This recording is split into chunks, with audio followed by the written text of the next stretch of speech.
Live on the Pulse. Now, a research by the University of Southampton on vaccine acceptance in Ghana has shown that 43% of Ghanaians believe the vaccines are dangerous and could affect their health. The research also shows that 54.3% say the vaccines may have some harmful side effects. However, 82.8% of Ghanaians also say they are willing to take the vaccines when offered the opportunity.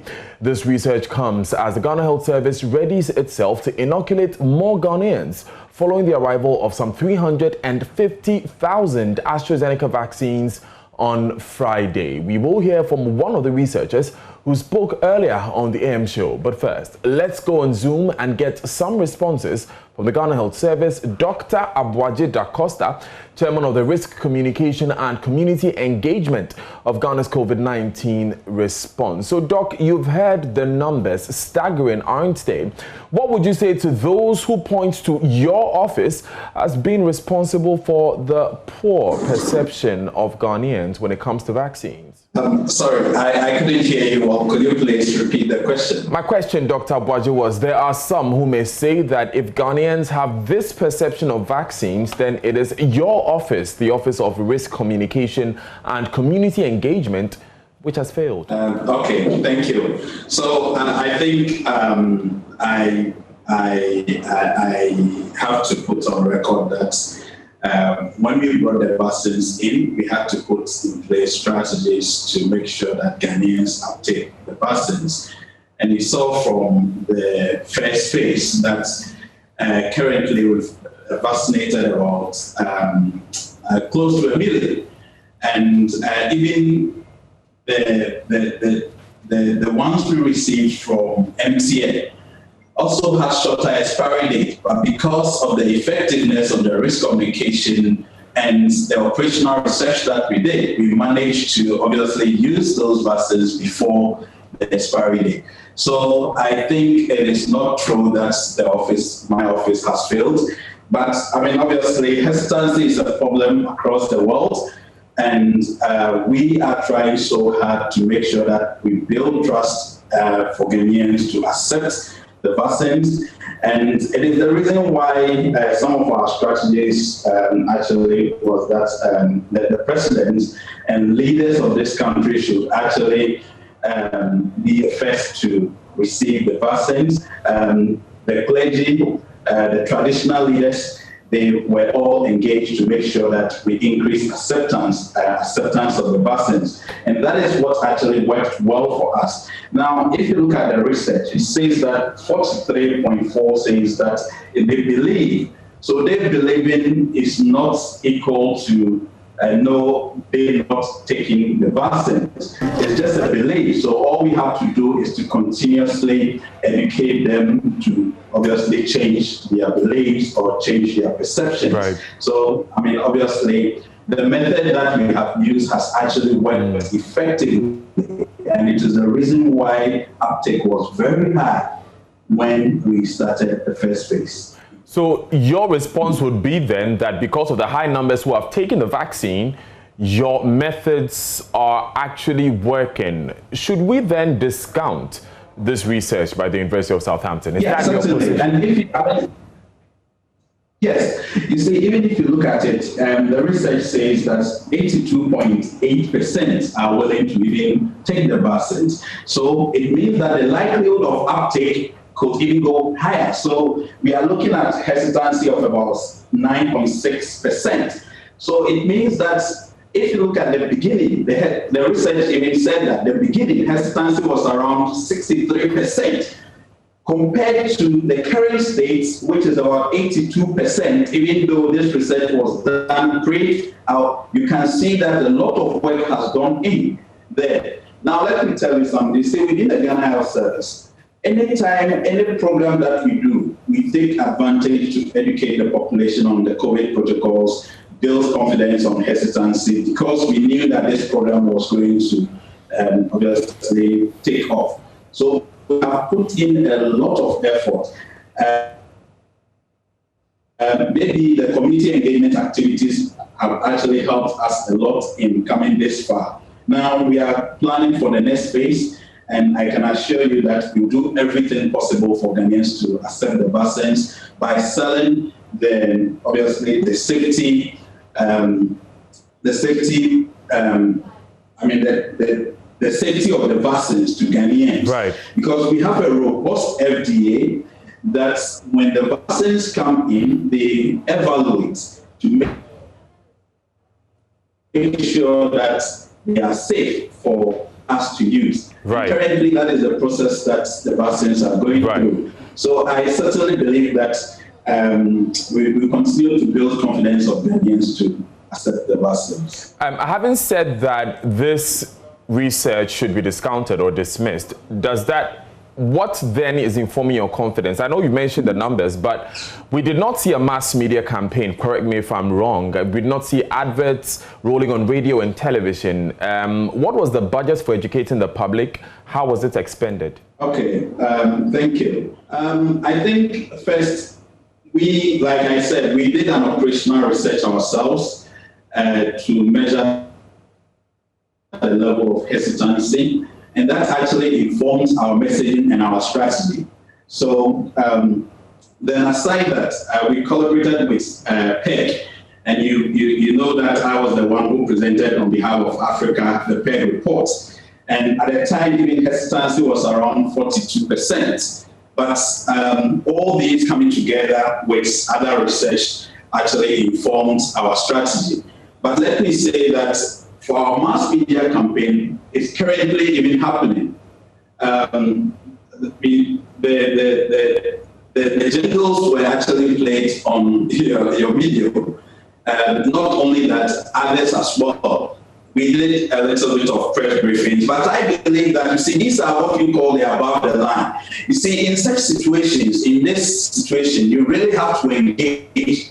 So we focus more on community engagement, stakeholder engagement, to get the buy-in of the leaders, the celebrities, the media houses, all the others. So that strategy has actually worked very well. And trust me, there's a reason why uptake was high. And I can tell you, uptake was very, very high. So, this research is very good. It is actually to help us, obviously, improve upon whatever that we are doing. And research is also to inform us to, obviously, be cautious and plan for anything that will, obviously, come later. So, to me, I believe that we have to take it in good faith and work on it and say that, yes, we accept the findings and we work towards improving the hesitancy level such that every Ghanaian will take the vaccine. So, and again, we also don't want to leave anyone behind. So we are reaching out to hard to reach citizens, very vulnerable citizens, people living with disability, and others. So we are promoting inclusiveness in our vaccination program as well. Just so I get some clarity on this, Doctor, you are not dismissing the research?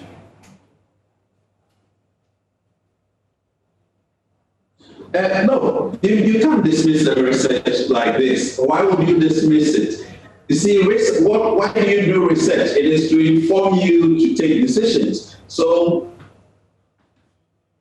the fact of the matter is that because people are saying that they believe that it's obviously dangerous, it's not equal to the vaccine being dangerous.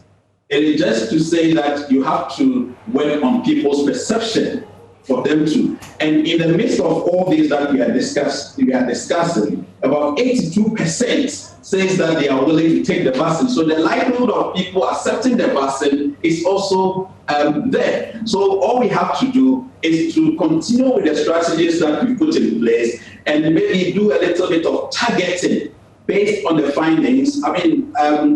It's a collective effort. So I welcome the research that they've done. Right. We work with, we have our operational research as well, but we compare the figures and use that to come up with a comprehensive, obviously, implementation strategy in the second phase that will help people to uptake I just wanted to get that clarity because of what you said earlier. But speaking of the second phase, which you just hinted about, when is it beginning? We know that we received some 350,000 doses on Friday.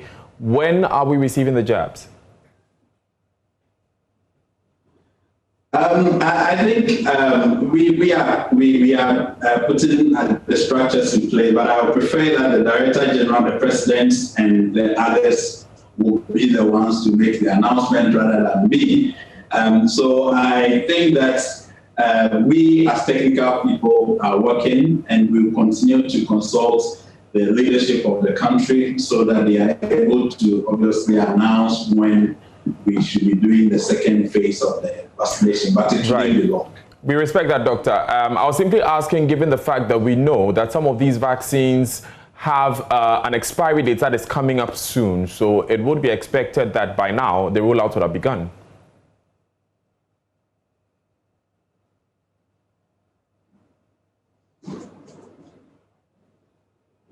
Yes, so we've taken that also into consideration. We know that around June 24th or ending thereabout, the vaccines will go out of date. But you remember I told you that the FDA also have to do their checks and others. So currently I know that is ongoing. But very soon I know that the Director General will announce our comprehensive plan. Or maybe the Minister of Health or the President will do that. So we have taken the dates into consideration and the expiry date, and we'll work around the clock to make sure that all these vaccines are administered. Now, let me give you the basis upon which these vaccines were given to us. These vaccines were given to us as a result of the fact that we have a robust expanded immunization program.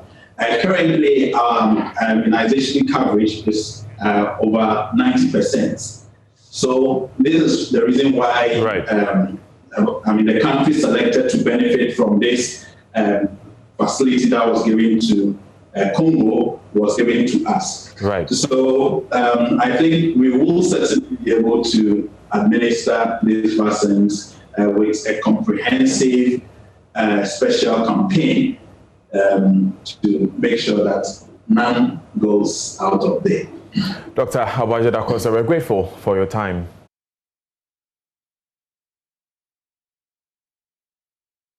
That was Dr. Abuaji Dacosta, Chairman of Risk Communication and Community Engagement of Ghana's COVID-19 response. We can now hear from one of the researchers, Kirchhoff's Atengle. He spoke earlier on the AM show.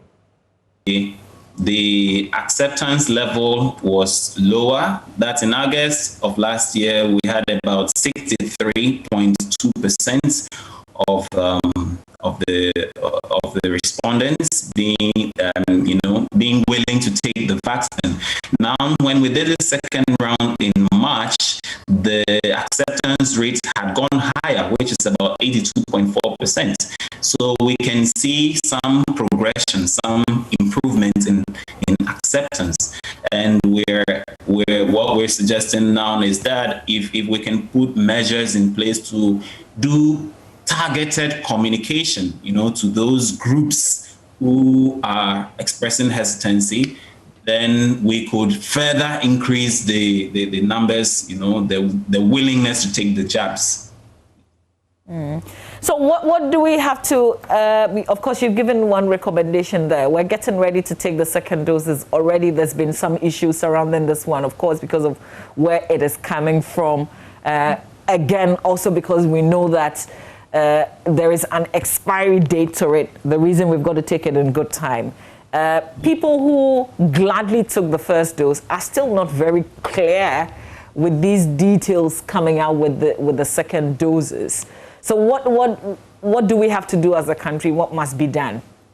So first and foremost, I believe we need to procure as much as possible more of the doses because those who took the first jabs had not received the second ones, and there are other studies that even suggest that the recommendation is to give more space between the jabs, So The delay, to some extent, will actually be to the advantage of Ghana. The delay we have experienced from the procurement may actually be an advantage to us, but the delay shouldn't be too much. So once we have this about 350,000 doses arriving, it's still not enough because the first ones we had were more than this. 600,000. So we just need to administer them as soon as possible, so that those we can also start with the first timers, those who are yet to take their first doses. Can I go back to when you say the delays to our advantage? Kindly explain. Yes, so we noticed that the timelines given by Ghana Health Services to have an interval of about 6 weeks in between the doses, and this plays out that the recommendation is actually between 6 and then 12 weeks, interval. So, and there have been studies conducted to see which of these, timelines would work better, and it seems to suggest that the wider, the time, the gap in between, the better the effects in the protection cover that the individual will have. And so we may just want to, that's how come I mentioned that it could actually be in our advantage, with this delay. I, for instance, was due to take my second dose on the 2nd of May. And once that has not been taken, scientifically, it suggests that I'm likely to have a better cover with the next dose that I have. Just that it shouldn't go beyond the 12 weeks timeline. Okay, that's interesting. So you also say that the opportunity should be given to first timers. I know how in the first phase they needed to let some specific people take it so it could boost the confidence or encourage other people too. And I thought we would go the same way. People are waiting to see if after you take the second dose, you still be okay. But you have a different strategy. So yes, I think that is okay. The plan that government put out to get some key officials to take them, from the beginning, including health officers, because they are frontline officers, of course, and we need to protect them like our soldiers. They are our soldiers, our real soldiers in this time, and others. So that is the plan put out by the Ghana Health Service is just adequate. What we're looking at is more of the governance space for communication. We need to to employ multiple stakeholders in this communication. We need to see NDC and NPP, for instance, working together to communicate to their people, to address the political, driving forces there.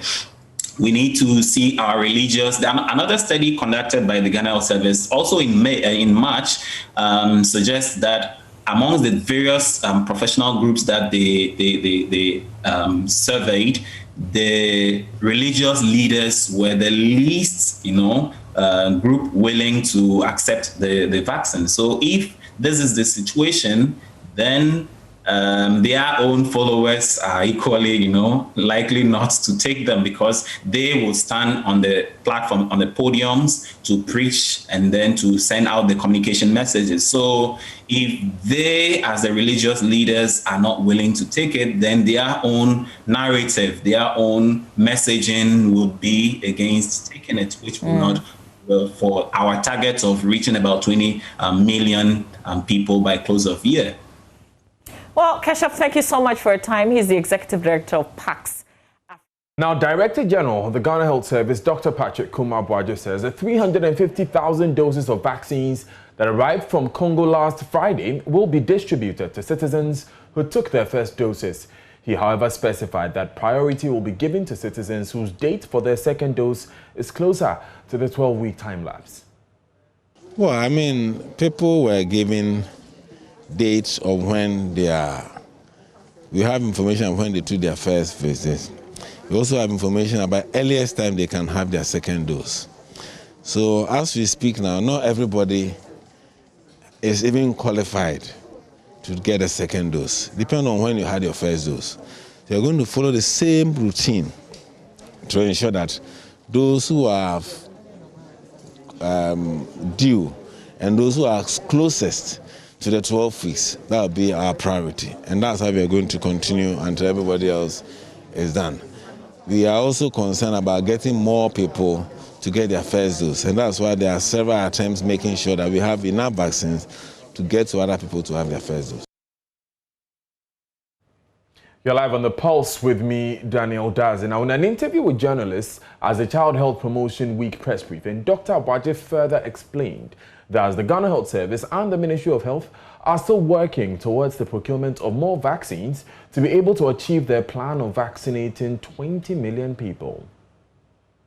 Yes, there's a lot of work going on to be able to mobilize vaccines from all over, Sputnik, any other thing. There are many attempts bilateral, government to government, that is ongoing to ensure that vaccines come in, including the COVAX facility. As they come in, we'll scale up. So this is definitely not the last vaccine to become. The plan is to vaccinate 20 million, and that program still continues. So we are going to look at those who have, and those who have qualified to go ahead. You're live on The Pulse with me, Daniel Dazi. We move to other stories, and COVID-19 has had a major impact on educational institutions at all levels in the educational system. But how exactly has this impacted the teaching and learning experience? What do pupils, parents, and teachers think? What is the best way forward? Benjamin Akakpo was interacting with the authorities as well as some parents and pupils at the Youngsters International School in Kokomlemle. This is what they had to share. In the midst of COVID-19. COVID-19 came, we saw it, we are battling it, and we shall conquer it, but not just yet. How have schools dealt with the COVID-19 situation in terms of parents, in terms of their children, the pupils, and even in terms of teachers, the teaching experience? We find out as we get into the Youngsters International School here in Kokomlemle. Come with me. It's been over a year now since COVID hit the entire world, and it's had quite an impact on the schooling community as well. But just how much of an impact? We interact right now with the headmaster of the Youngsters International School, William Osa J. Tell us briefly, what has the impact of COVID been on school life at the Youngsters International School? Thank you. As usual, school life has changed drastically because usually when we come to school in the mornings, after observing silence period, we come out for morning assemblies. Now it's no longer there, and that is a challenge because there are some announcements. When you meet the entire school, you have to give it out, and it transcends, everybody gets it. But now you have to go around class by class to do that, and that is a bit of a challenge. Secondly, parents too are not allowed to even enter the classrooms to interact with teachers. And that one has also been of a great challenge. Now, when we go out for break, we cannot play around as we do all the time. And that one has impacted too negatively on us. For example, we have parents, they will not understand why they shouldn't even enter the compound.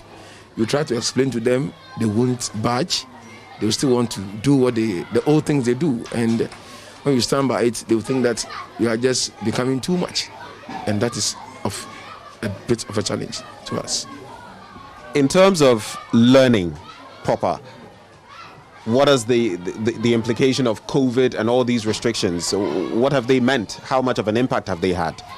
Thank you. Usually, we just ended our first term, and we have come. And going through their report cards and stuff like that, you will see that it has really worried us because most learners have lost it. We're trying as much as possible to bring them up, and it hasn't been easy at all. So, seriously speaking, it is a big challenge. Academically, it has taken the children aback, and you have to move in at a certain speed. And when you move in at that speed too, the child cannot move that speed, because you look at what the child lost, because second term they didn't even complete. The whole of third term for a particular class was not completed. And so now the child has been promoted, mass promotion. They have to finish that of the second term, which they didn't finish, and the third term. And then they're in a new class. It is a problem. How much of a problem has it been? How have you coped with online learning, for example? Yes, when we started online, most of the children were joining us. A class of about 40, you have only about 3 people. And when you ask the parents, they will tell you that, look, they don't have the money to buy the gadgets. Even when they buy the gadgets, how to even buy data was a bit of a problem.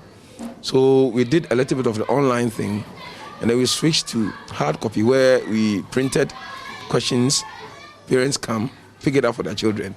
And we managed to actually make some gains in that field too. Yes. Well, thank you for joining us. Your name? Asante Emmanuel. Asante Emmanuel. What do you teach at the Youngsters International School? I teach English language. How long have you been here? For the past 5 years. 5 years. And what has it been like? I mean, handling all these children under COVID-19 and all the protocols to be observed. How has COVID impacted the learning, teaching experience? The disease itself is quite an interesting one. And for that matter, when the school resumed earlier on, the attendance was not that encouraging, because the parents were kind of scared. The fear was inside and outside. You could feel the attendance telling it. So in that score, it didn't really impact well on the numbering. So the attendance was challenged. But it comes to the classroom itself, the kids, having been informed of the kind of, the extent of the fear that they came to school with, it tells a lot about how they will absorb learning, consume understanding, and then impact what they have understood on paper. So it was quite challenging handling them. Do you feel it has had an impact on grades? At least we've spoken to one or two who have said that on the back of COVID-19, of course, the time they stayed at home and coming back and with masks and all of that, it's impacted their grades a bit. Do you see that? Yes, I do. You know, the kids had, I could say clearly, they have some learning loss to COVID. Staying home for 1 year is really a loss to learning. The brain said that if it relaxes for a long time without reading or without knowledge acquisition, what you have actually accumulated, you are bound to forget if you don't do repetition in over-reading what you have learned before. Because we know that repetition creates deep and lasting impression on the mind. So if what you have learned is not repeated, you are likely to forget them. So it really impacted negatively on their academic performance. Now, finally, moving forward, what do you think are some of the things that ought to be done, ought to be put in place generally to ensure that we can, well, say goodbye to COVID and also ensure that in our learning institutions, we get back to what we knew before so that children are not left out, they don't lose out? Like you rightly said, follow the protocols is one of the key things that we ought to enforce, not only with the kids, but those facilitators among us. So that at least, the saying goes that cleanliness is next to godliness.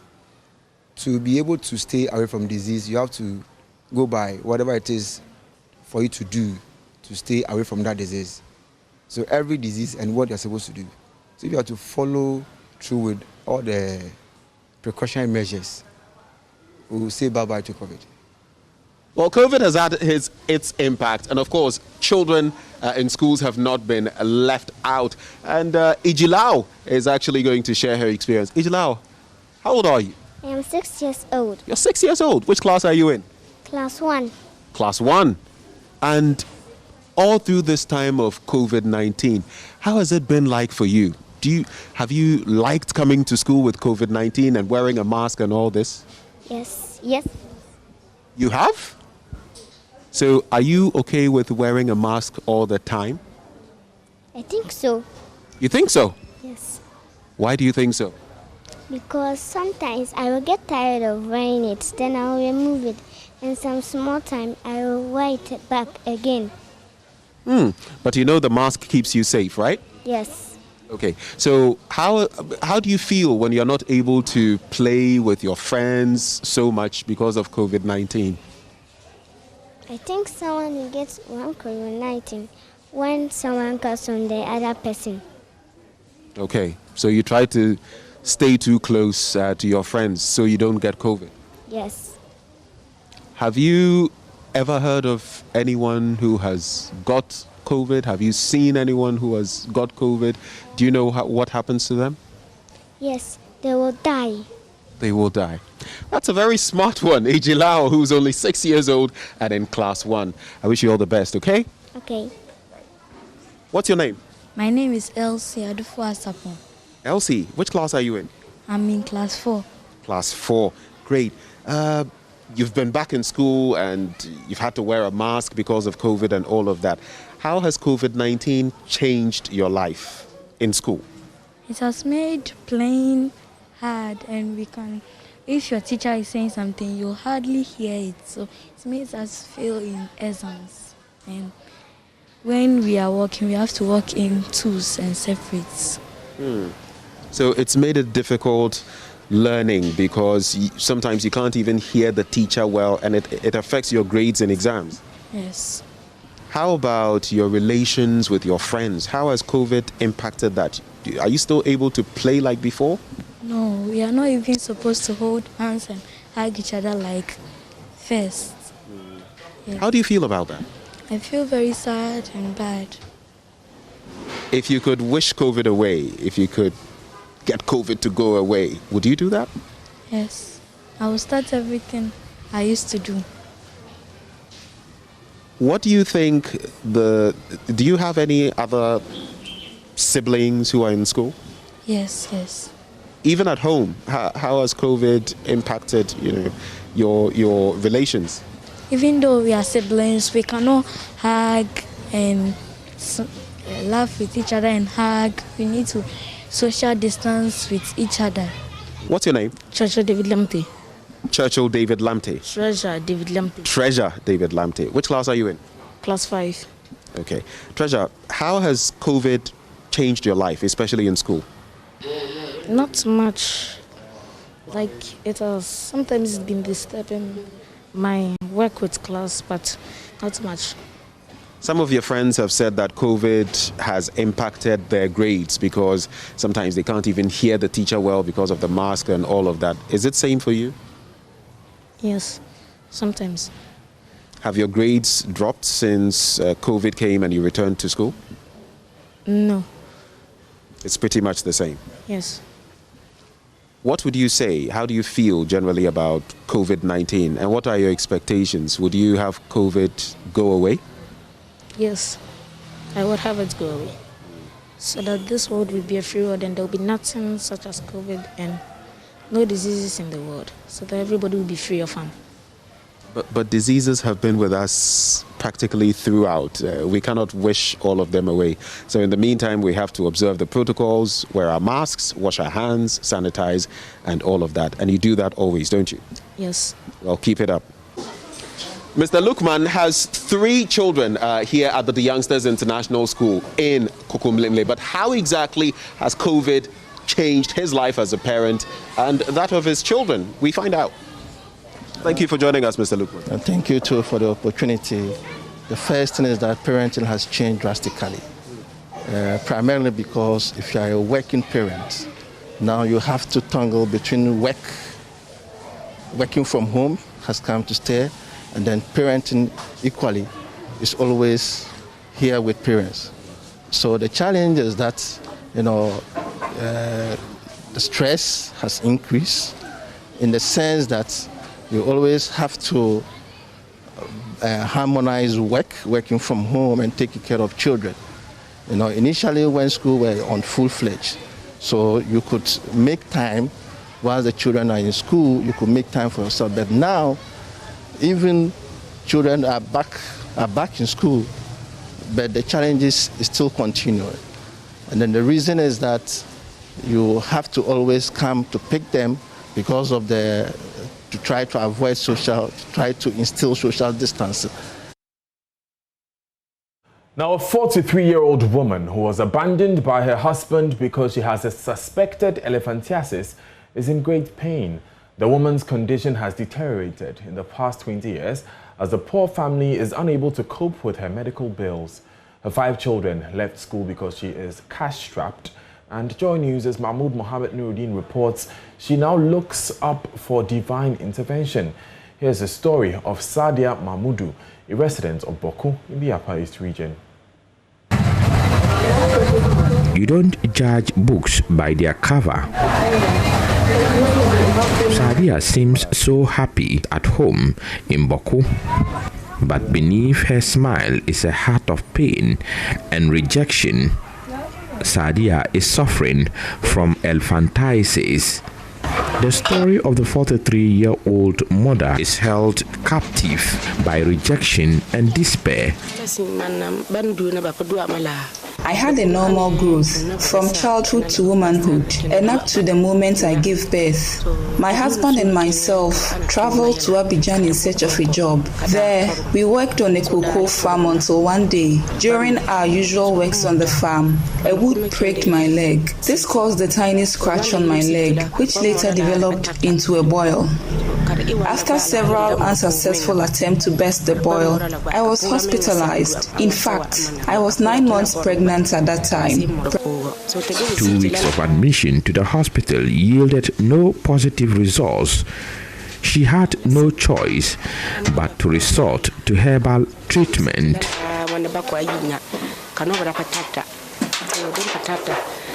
I had no choice but to resort to herbal treatment. The first herbalist I visited failed to find a cure to my leg. The second herbalist I went to, however, caused the boil to burst after a successive application of some selected herbs. The pus that came out afterwards gave me some little relief. At this point, Sadia could sense she was pregnant but could not stand nor walk.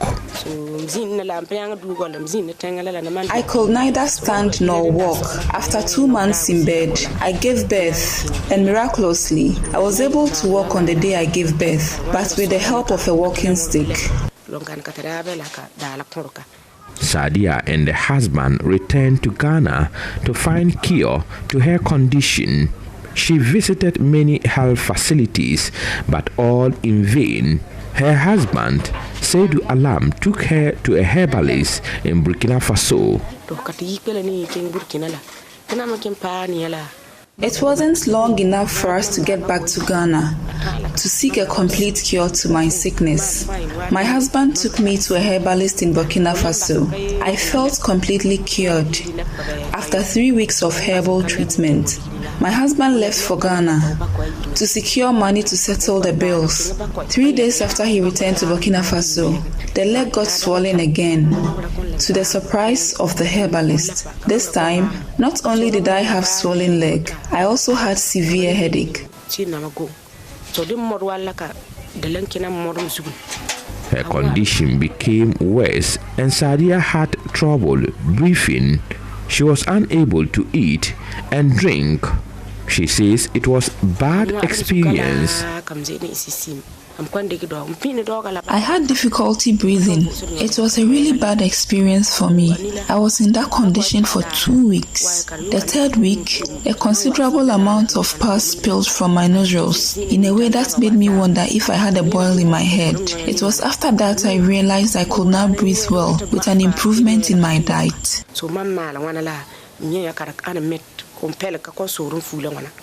Sadia's husband ended up abandoning her and the children. She has no means of livelihood and cannot also afford to take good care of her children, as one of them now has 2 children out of wedlock. I'm 19 years old and I completed JHS 2019. Actually, I feel bad about my mom's condition, and we have no any other option than to just keep it like that. So, proudly, if they can help us, help her, to get better. We will be thankful and grateful to them. Because me jai school from 1. And I'm cook my second but mammy aleno a han because it is sorry in time be no case say na higher near Timmy Kuro until nante. Guess I or no mundrusa and sana. Ayay, a cop. Painfully, the savings she made in Cote d'Ivoire went to drugs. She has no money left on her. The challenges that come with daily upkeep for her children and their children are compounding. Sadia lives in this 5-bedroom apartment with her children. It doesn't matter what goes on here and outside. She wants to be treated. A report by Mohammed Nuruddin. And we must apologize for not warning you about the disturbing images in that story. Now, the birth of a child is supposed to bring joy to the mother and the family, but that is not always the case. This is because in some instances, women suffer a form of mental disorder after delivery, and this makes the process of childbirth a painful one. As the world marks Maternal Mental Health Week, JoyNews' Beryl Ernestina Richter tells the story of 37-year-old Ikea Edu, who suffered depression just after childbirth. After a few weeks, I couldn't sleep. I was just talking. Because when I asked him how we are going to name the baby, what am I going to wear? Even he told me what I'm wearing at that moment, I can use it for the naming ceremony. So that got me thinking. I started talking and saying all the things that had happened in the marriage, and I couldn't sleep.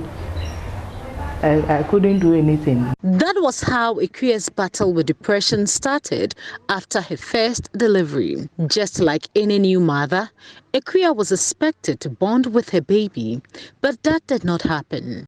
Where we were locked, I could even go to toilet over there without realizing that that's not the right place to even go.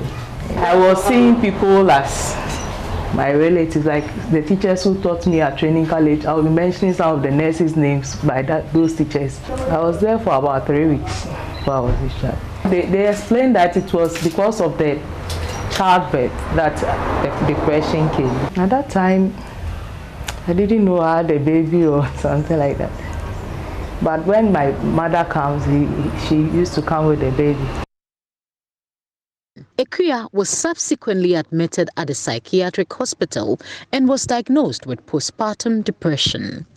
Ikuya's mother had to step in to care for both baby and mother.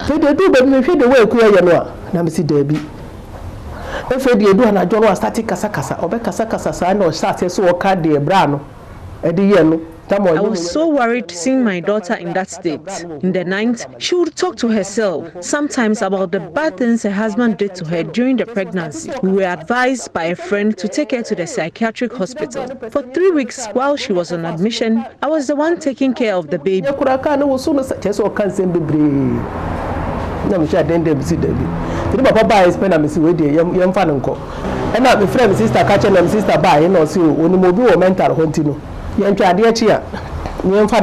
Postpartum depression, PPD, continues to be one of the major maternal health challenges across the globe.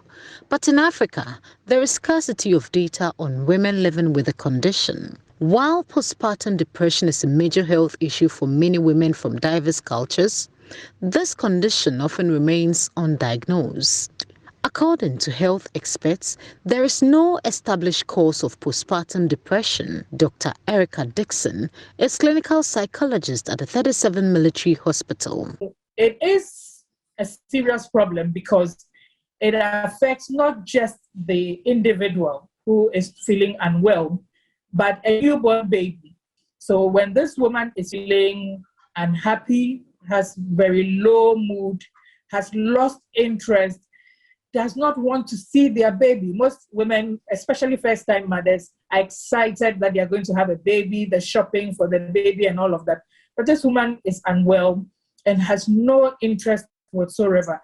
And sometimes they get very anxious and jittery around their babies. they are afraid they will hurt the babies. So they don't want to touch them at all. So for most mental health disorders, there's not one single cause. And for mental health disorders in general, there are lots like that. And so it is for postpartum or peripartum depression. The hormonal changes that goes on in the individual, especially if this person has a family history, a predisposition. In Ghana, as it is with other forms of mental health conditions, some families resort to prayer camps for healing for their loved ones. We took her to a prayer camp. I used to cry those days because of the state my daughter was in. She was so aggressive and restless during that period, so she had to be changed. For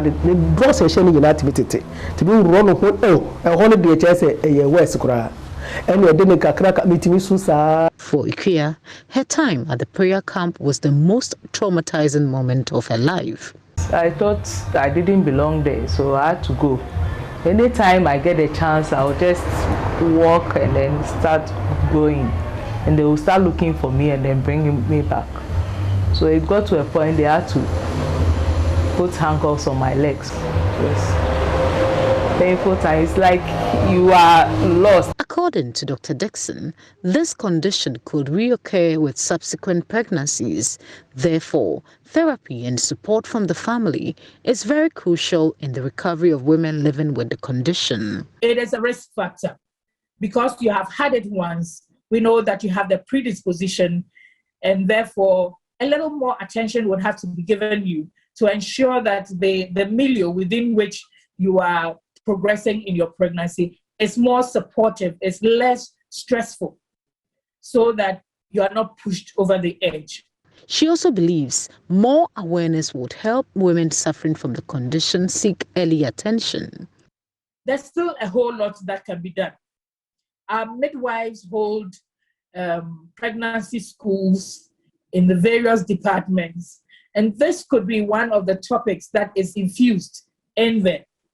In our own facility, we started something like that, and we hope to up our game in educating on these things. So it is just that the women haven't been given the opportunity, but a lot of them have experienced it, and therefore I am sure that when the education goes out, they'll be able to identify with it. But until that is done, women suffering from postpartum depression will continue wallowing in abject pain and misery. Beryl and Estina Richter's report for Joy News.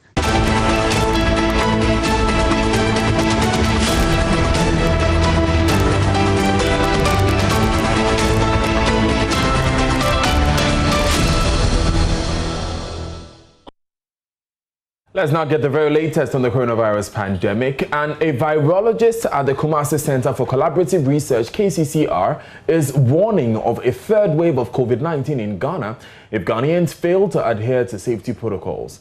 Dr. Michael also observed that many have relaxed in observing the safety protocols, especially the wearing of face masks. He wants the public to be wary of developments in India after that Asian country was hit by a wild COVID-19 strain. He's been speaking to my colleague Ohimin Teria of our health desk in the following report. Dr. also warned Ghanaians cannot continue to be apathetic to COVID-19 protocols. He observed the B1617 COVID-19 variant, which has the same transmissibility as B117, discovered in the United Kingdom, continues to lurk around. He cautioned Ghana, which has been received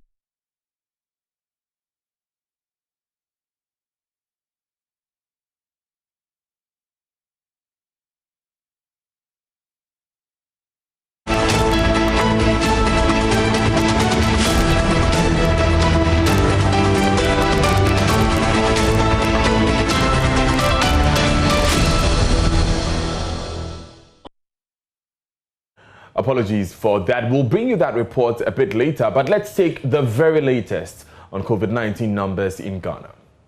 And as you see them on your screen, 60 new cases 1,531 active cases, 93,011 confirmed cases, 90,697 of which are classified as recoveries and discharges, and 783 deaths. Unfortunately, the Greater Accra region continues to have the highest number of cases, 51,222, with Ashanti region recording 15,539, and it goes on and on and on.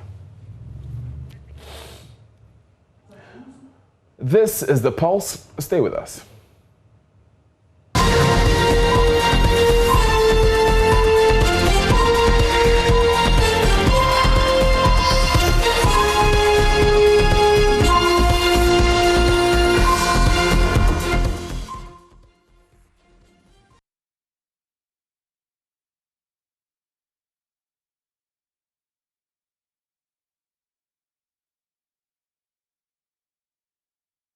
Now, the NPP's National Executive and Steering Committee are meeting later today to consider a report by the Yao Osafo-Maafo Committee explaining why the party lost the parliamentary seats in the 2020 general elections. The over 500-page document captures the role of the MPs, constituency and regional executives during the 2020 polls. General Secretary of the NPP, John Boedu, says the report does not spell out sanctions against MMDCEs who may have contributed to the loss of the parliamentary seats. This contradicts an earlier position by the chairman of the committee, Yao Osafo-Maafo. The former senior minister insists MMDCEs who worked against the fortunes of the party would be dismissed. It is not necessarily so. Obviously, if you are appointing MMDCs, you want to appoint MMDCs who also contribute to the chances of. But why the delay? We are in May now. No, wait. But as you know, a new term in the presidency of Nana Addo Dankwa Akufo-Addo, so the process of either reappointing them or changing them will start very soon, and very soon you hear the announcement and the subsequent vetting and process will also begin. So it will depend on what the shortlist that come to the national team. It will depend on how they justify why they should be sent back or... Oh, so MMDC will have to justify why they should be reappointed? Oh, no, they have to appear before you have... they have a 4-year mandate that they've executed, and as a result, they need to be given the opportunity to also address the body that appointed them on activities, what they found. So they have to account for their stewardship in the last 4 years. Obviously. So as part of the process, all MMDCs will be shortlisted to be part of the national vetting committee, because we need that experience.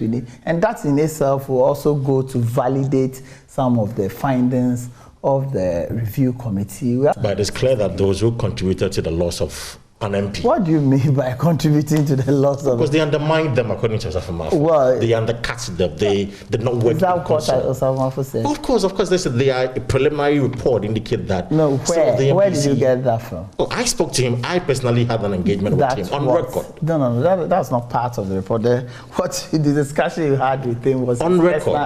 Was his personal discussion with you. Even before this report came, you realized that the national officers had also done what you call a thank you tour to have interaction with the party people on the ground, to afford them the opportunity to also express their views and ventilate their concerns to the national officers.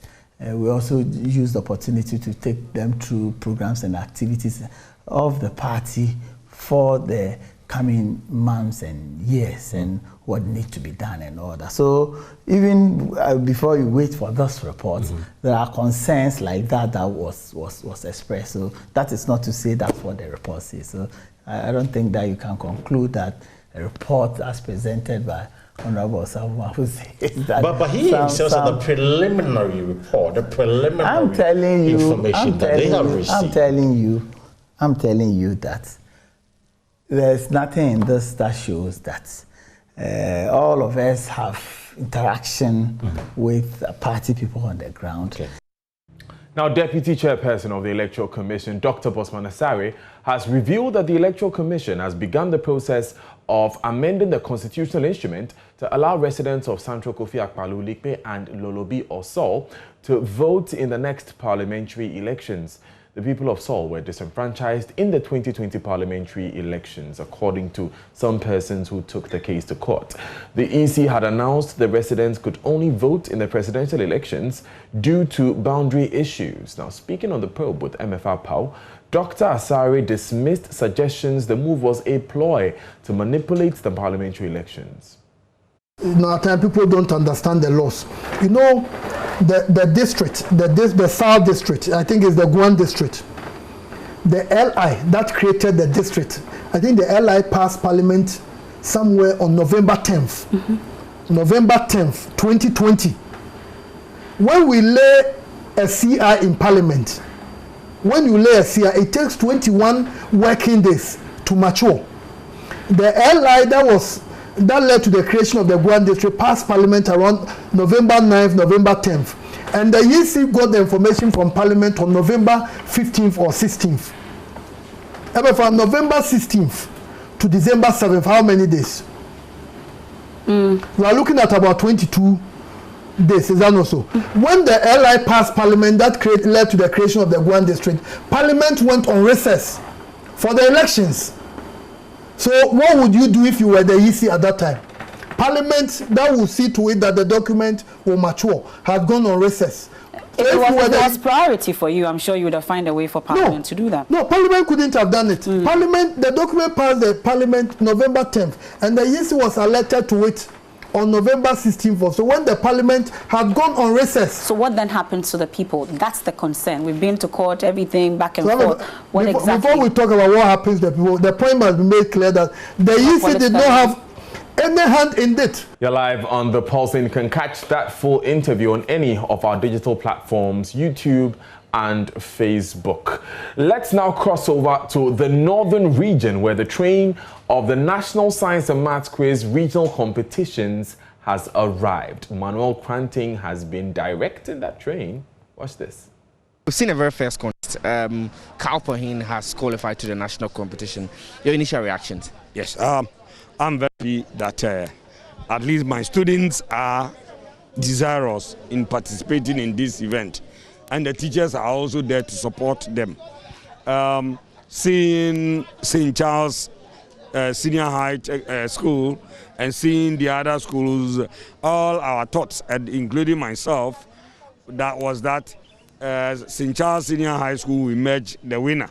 But it didn't happen that way. Kalpohin have shown them that yes, they are also there, and that they are a force to reckon with. So Kalpohin has done very well. I'm very happy done well. We pray and then wish them well in the next context that they will take part. There's a question of the general performance of the northern region in the competition. Well, we're just hearing from the central region that their director of education is promising that a school from there is going to win the competition this year. I think with the picture is different. Your schools are almost always kicked out at the preliminary stages. Yes, there is time for everything. We have been losing in the previous years, and this year we are poised to take the trophy. We are also going to go forward.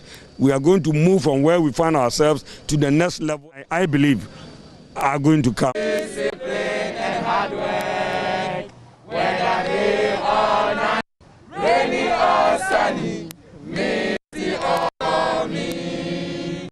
Hail the rising stars, doctors in your endeavors, optimistic in your dreams.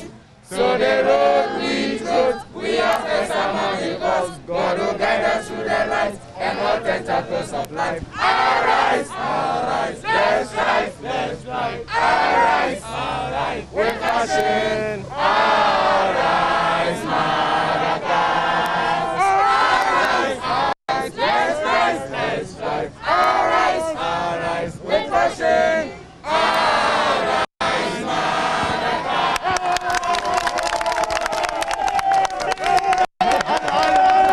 And so these are the guys from Kalpohin SH have just won the very first contest in the Northern Regional qualifiers of the National Science and Maths Quiz. They've booked the very first slot that's been reserved for the region. Congratulations, Kaisko. Now talk to me about where are the contestants? You're on stage. You're on stage with St. Charles Seminary. I mean, that's a huge school, and you went there. You got your support from your colleagues, and you won. Tell me, how did you do it? I and my friends, we all have a motto that we say redimension opportunity, and then that's make hay while the sun shines. So as we're up on stage, we just took the crowd as like a normal school competition, and then we just took the competition on its head, and then we won the competition. Thank you. I see. So you just went to do your thing on stage. On stage, yeah, that was it. You didn't care about them at all. No, we didn't care about them because we knew we were here for the win. You knew you were here, but of course. Talk to me, be honest. I mean, the performance that you put up there, if you go to Accra sort of performance, somebody will say, no, you'll be kicked out in the preliminary stage. That seems to have been the story of your school anytime you go to the national tournament. This time, what's going to change? Let me talk to your trainer. What's going to change? Yes, okay. Clearly, that is a very nice question. But you see, what happened is that this was the first contest for we were opening the ceremony, and so our people were very cautious. They were trying to monitor, of course, 4 different schools. You don't know all the schools, so you must be very calculated. You don't have to rush over questions. You must be very, very, very careful. And so that was the reason for the slow approach to the contest. But of course, at the end, what is relevant is winning the contest. Yes. And we are. Yes. So what we are going to do. To add to that, questions differ. You can't use questions for a competition to judge the score for another competition. Very, very confident teachers there, but the sweetness of the pudding, they say, is in the eating. We are counting down to that grand national competition here in Accra. Just so you know, Infantsman girls just lost in the regional contest in the Central Region, and they lost to University Practice Senior High School. So the Central Region is also bringing us a very exciting contest that you will be hearing from in the next few days. The national contest is in October. Watch out for that. It's live on this platform. I'm going to make way now for the regional champion, the defending regional champion who won this year, and the man who won 6 times. He represents Presec Legon. He's Gary Al Smith of the Joy Sports NSMQ team. He's up next with sports. Thank you for staying with us on Pulse. I'm Gary Al Smith with the sports. We are reviewing the Ghana Premier League, and this weekend has been interesting because the major talking points have not just been about the football, they've been about the officiating as well. Not the officiating per se, but the reactions to them. And very disappointing that on the 20th anniversary, on the weekend of the 20th anniversary, we had certain incidents that do not augur well for the game. We'll be having a ref to take a look at some of the decisions that were taken this weekend, the complaints that were made by the coaches, and ask referee TRK Atifo, referee's instructor, whether indeed those complaints were justified. All right, so first of all, let's begin with Dreams FC. They played against Asante Kotoko, and this decision and complaint came from their corner. You know, football is very interesting. It's very interesting, and they have 11 against 11 players.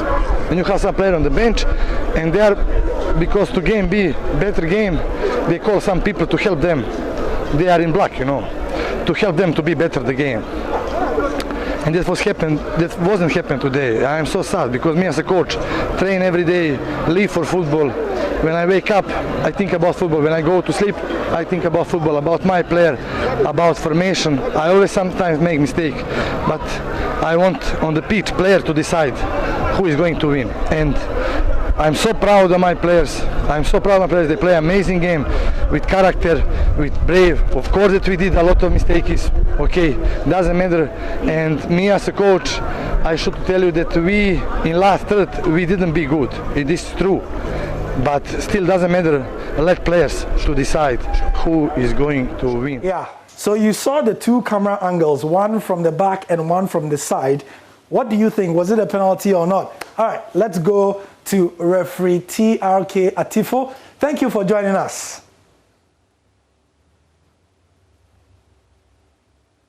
I think you should unmute. Can you unmute? Yeah, you're right. Yeah. Fantastic, excellent. So yeah, just like we see in the Premier League, you know, they go to a referee and then immediately they give a decision. We are doing your Dermot Gallagher. Can you give us an idea? Yeah. Let me ask a quick question. Is it possible for you to pause when I ask you to pause? Yes. Because that will give a clearer picture to your viewers. Because straight away, this is a good call by the referee. It's a penalty. Okay. Yeah, it's a penalty. The reason is very simple.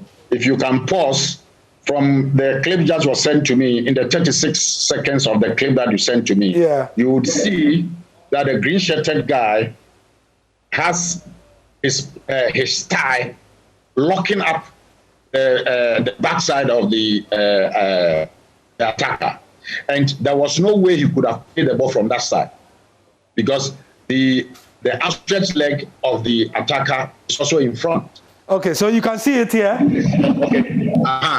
So, no, not this one. I think it's your third